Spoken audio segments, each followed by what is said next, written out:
miles, which was an increase of 65%. Okay. Projected figures for 2009, since we're not finished, it looks like we're going to come down a little bit in numbers for passengers to about 14,000 because I projected out, and total miles 72. And we attribute that to possibly the economy and people making less trips or consolidating their trips. The other thing I just wanted to mention, because I read the letter about a month and a half ago about Hamptonburg does not want to participate anymore. And I just want to give you a number. In 2009, up until the end of August, there was only 69 seniors that used the privilege of dial-a-bus. All right. I don't know if you want how many seniors get on compared to full fare, but seniors only pay 50 cents.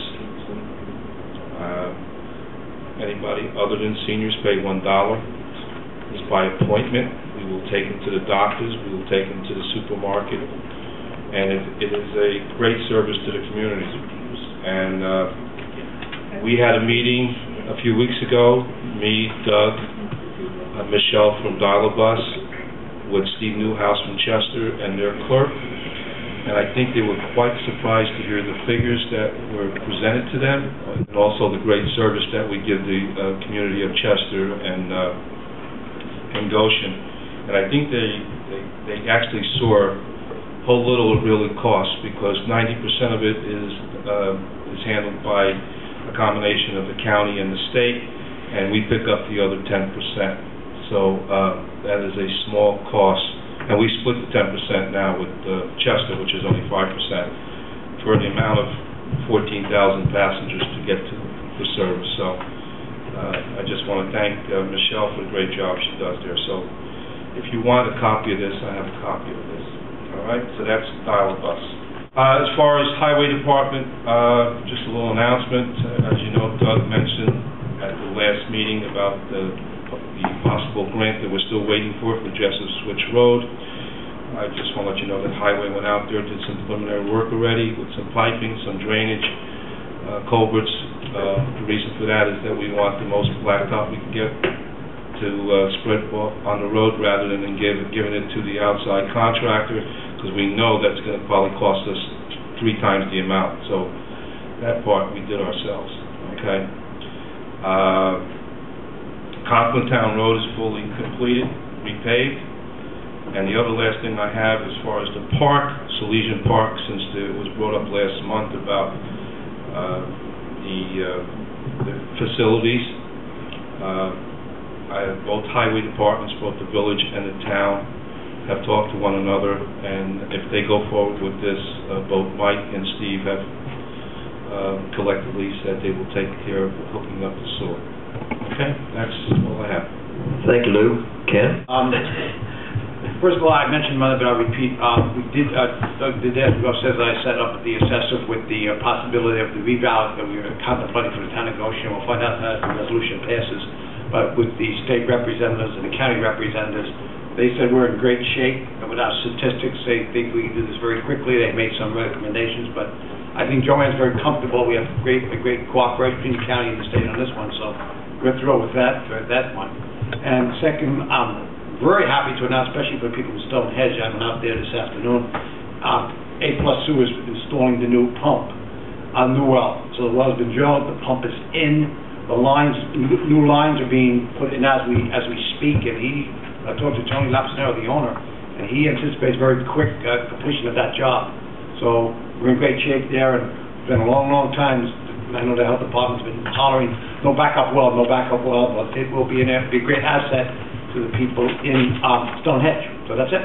Thank you. Super. Okay, George? Yeah, just one question, Kenny. Is that well going to be tested? Oh, absolutely. Or has it been tested? It has been tested, but not by the Board of Health. They said very little sulfur, which is amazing, because the years late they kept saying us, oh, there's so much sulfur down there you couldn't drink any water. But it's funny because the well is existing about 75 feet, not one trace of sulfur. Yeah. 75 feet over, same depth, a trace. They're not concerned about it. first because it's going to be backup. But yes, it's all being done by Orange Yeah, County. and does that know it's being done by Orange County? Oh, they're the No. moment inspect, yeah, they have to inspect it. It's part of the job. Yeah, Yeah. but the capacity of the well, do you have any? 40 gallons a minute. Yes. 40 That's gallons. 35, 40 gallons. Okay. My report as far as the JRC is as follows. We still are in the process of interviewing for the new director. There's been scheduling problems and people are busy, but as I sit here now, the final ones are supposed to be done next Tuesday. We also have had a lot of rentals out there in Craigville, which is good.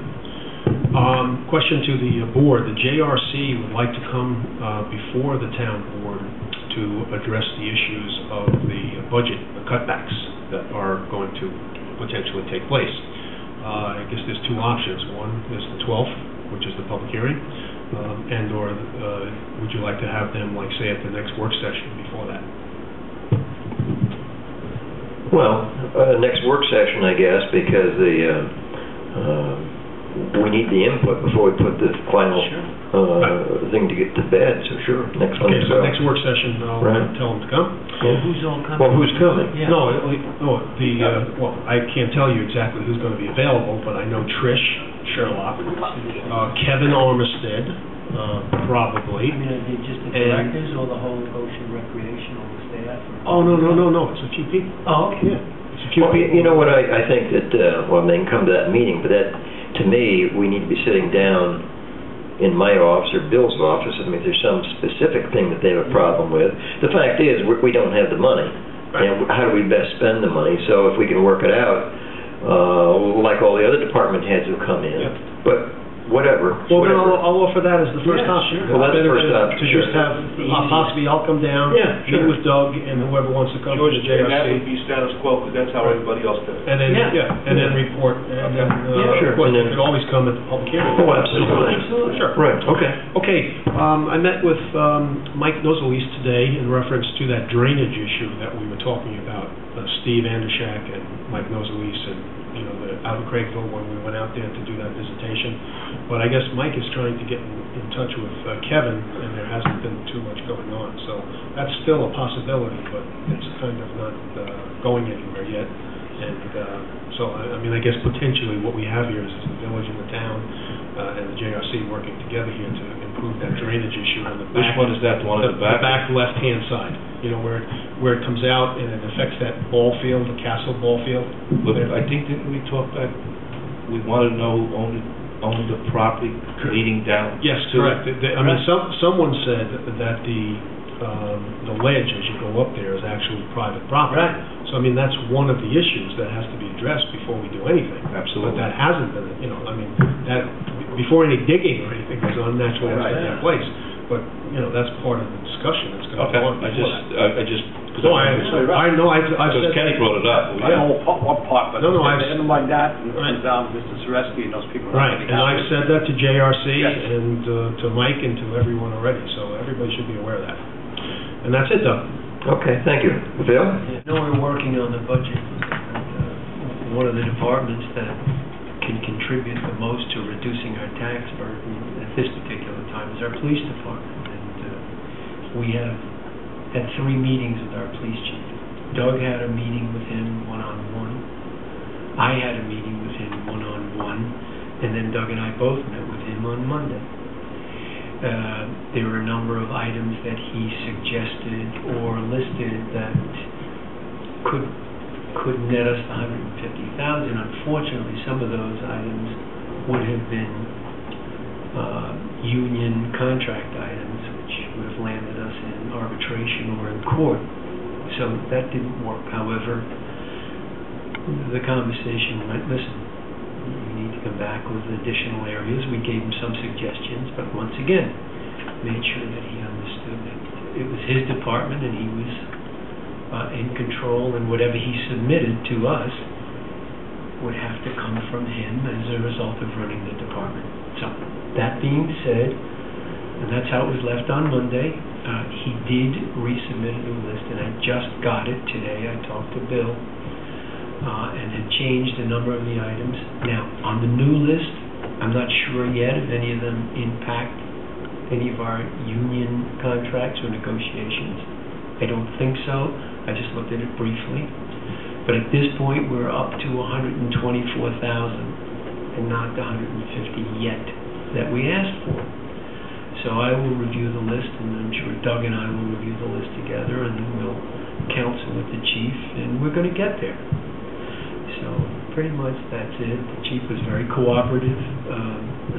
He understood the situation. There is pushback by every department head because they're concerned for their own departments, but in the spirit of cooperation, I did get this list, and now we'll just go forward, and I'll report to the town board the next go round. Good.